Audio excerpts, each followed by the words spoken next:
Tungod kay wala giobserbar ang proper distancing sa mga sakyanan sa pagbiyahe, hinungdan nga duha ka mga managlahing disgrasya sa Talisay City nahitabo kagahapon.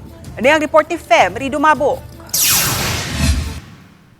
Ang unang disgrasya nahitabo sa flyover sa Barangay Tabunok, Talisay City, pasado alas 2 gahapon sa hapon. Naglambigit kini sa bus paseroan ug truck nga may kargang construction materials. Sa pakisusi sa Talisay City Police ug City Toda, nagdulhog ang bus paseroan sa flyover. Din kalit kining gidumbol sa nagsunod nga truck. Mato ni Joy Tumulak, hepe sa City Toda, nga pasangil sa driver sa truck nga nibasiyo ang brake niini.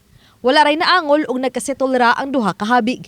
Samtang naangol ang 5 ka mga pasahero, human ang ilang gisakyan nga tricycle, mibangga sa usa ka mini dump truck. Nahitabo kini sa Barangay Haklupan, Talisay City, pasado alas 10 gabi.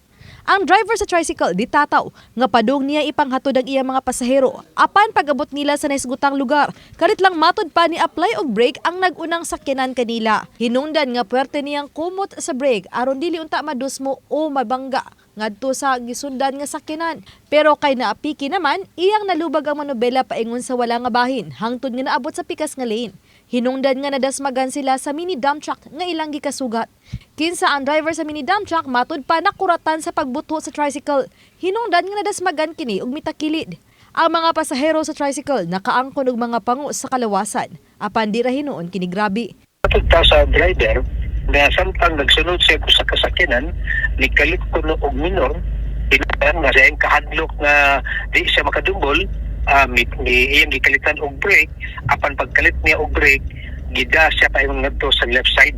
So paingon ngadto sa yung opposite direction. Dito iyang nasugatan ang mini dump truck.